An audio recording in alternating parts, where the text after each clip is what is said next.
Welcome to The Explainer. Today we're diving into what makes a truly effective learning experience. And here's a hint. It isn't magic. It's not even just about having a super charismatic teacher. It really comes down to having a plan, a carefully constructed blueprint for learning. I mean, think about it. Imagine trying to build a house without a blueprint. It'd be total chaos, right? You'd have materials just lying around, a very confused crew, and the final house, probably not something you'd want to live in. Well, it's pretty much the exact same thing with teaching. Without a plan, a classroom can just become a jumble of disconnected facts and confusion.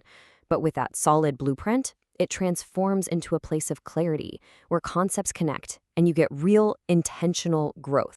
All right, so here's our game plan for this explainer. We're going to start with why planning matters in the first place.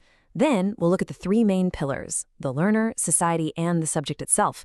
After that, we'll see how you put it all together and why that plan needs to be flexible. Okay, so first things first, let's lay the groundwork. You might think that all this planning is just about making a teacher's life easier, but it's so much more than that. Intentional, skillful planning is really about giving every single student a real, tangible shot at success. It's the very structure that makes learning feel visible and, actually relevant to them. So that brings us to the first pillar of our blueprint, understanding who we're actually building this thing for, and that's the learner. Because here's the thing. Students are not just empty vessels or blank slates waiting to be filled up. No, they are active, complex people who are constantly building knowledge for themselves. And this slide really lays out the two big schools of thought on this. On one side, you've got behaviorism. This view sees the learner as pretty passive, someone whose behavior is basically shaped by rewards and punishments. But on the other side, you have constructivism. And this is the idea that really drives modern teaching. It sees the learner as an active builder, someone who's taking new information and constantly connecting it to what they already know. It's a huge difference. And of course, that building process is going to be different for every single person. So a really effective design has to consider the whole student. You've got to ask, what do they already know? What gets them excited to learn? What are their interests? Heck, even their self-confidence plays an absolutely crucial role. Every single one of these factors you see here changes how a student is going to connect with the material. This right here gets to the heart of student motivation. Are they driven by learning goals, like a real desire to master the topic? Or is it all about performance goals? Just getting that A and looking smart? And this distinction is huge because students focused on learning, they build deep, flexible knowledge. But the ones just chasing the grade, they might get it, but they'll probably forget everything a week later. A great plan has to think about both.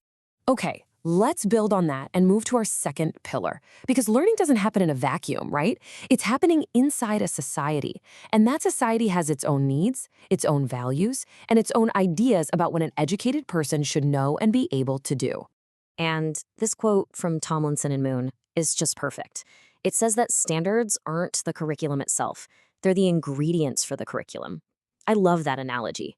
It means that whether these standards come from the government or some industry group, they aren't the final dish.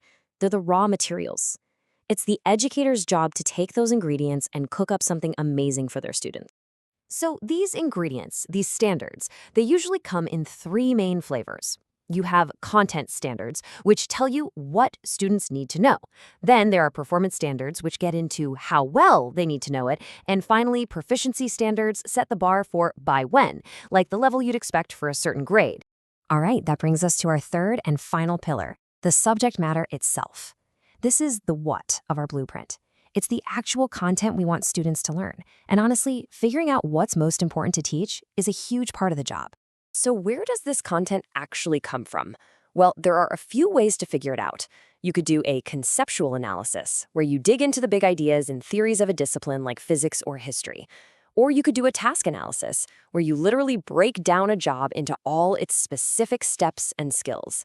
And then there's systems analysis, which is all about observing how a complex process works over time. But here's the crucial thing. The goal is never just to dump a list of facts on someone. Having people memorize a bunch of random, disconnected information is, frankly, a terrible way to learn.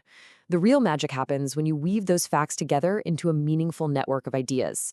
That's when understanding clicks into place, and performance just skyrockets. Here's a quick example. Just think about the word grudge. What comes to mind? You probably think of words like hurt, anger, secrets, heavy, cold. See? By doing that, you're not just defining a word, You're building that network of connections for yourself, linking the concept to all these other ideas and feelings. That's how deep learning starts. And this quote from Hattie and Yates just brings it all home. There is no such thing as passive learning. I mean, that says it all, right? Learning isn't a spectator sport. It's not something that just happens to you while you sit there. You have to be an active participant. You have to engage.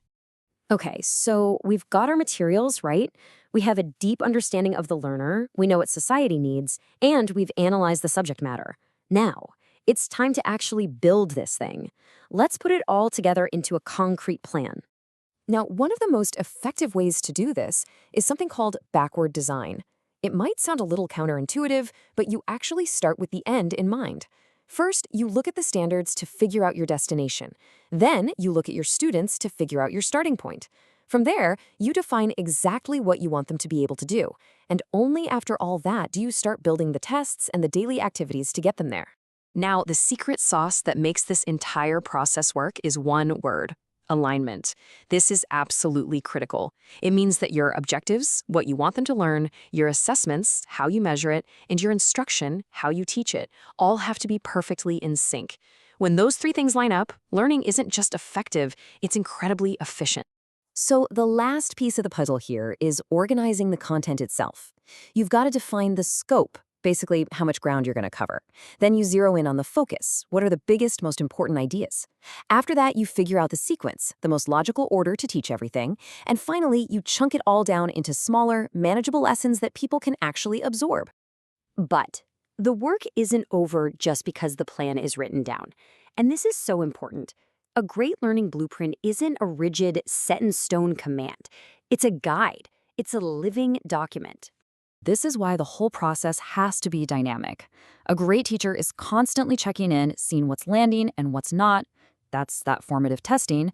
And then they're revising and adapting the plan on the fly based on what their students actually need. Because in the end, the blueprint has to serve the learners, not the other way around.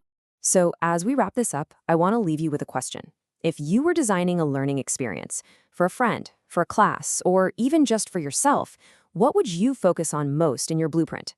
Would it be really understanding the person's needs, connecting it all to a bigger purpose, or just diving deep into the cool parts of the subject? It's something to think about.